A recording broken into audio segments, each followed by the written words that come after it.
જામનગર મહાનગરપાલિકા દ્વારા જે શહેરમાં પાણી વિતરણ કરવામાં આવે છે તેમાં હાલ નર્મદામાંથી 30 MLD જેટલું પાણી મેળવવામાં આવે છે, જેમાં નર્મદાના પમ્પિંગ સ્ટેશનમાં કોઈ ફોલ્ટ થવાથી છેલ્લા 2 દિવસથી પાણી ઓછું આવતું હતું.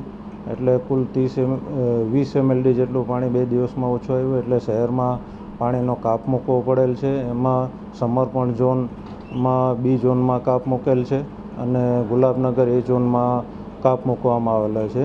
સમર્પણ B ઝોનમાં હિમાલય સોસાયટી, કામદાર કોલોની, ખોડિયાર કોલોની વિસ્તાર જેવો આવે છે અને ગુલાબનગર ઝોનમાં જૂનો સિટી વિસ્તાર, ભોયવાડો, પટણીવાડ, અંબાજીનો ચોક વગેરે વિસ્તારો આવે છે. ને એ પાણી હવે નર્મદાનું ચાલુ થઈ ગયું છે. ખાતા દ્વારા સતત સંકલનમાં રહી ને પાણી માટેની કોશિશ કરવામાં આવે છે.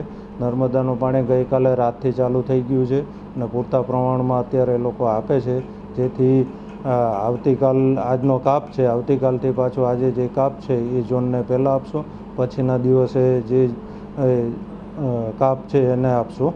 એ પ્રમાણે રેગ્યુલર થઈ જશે.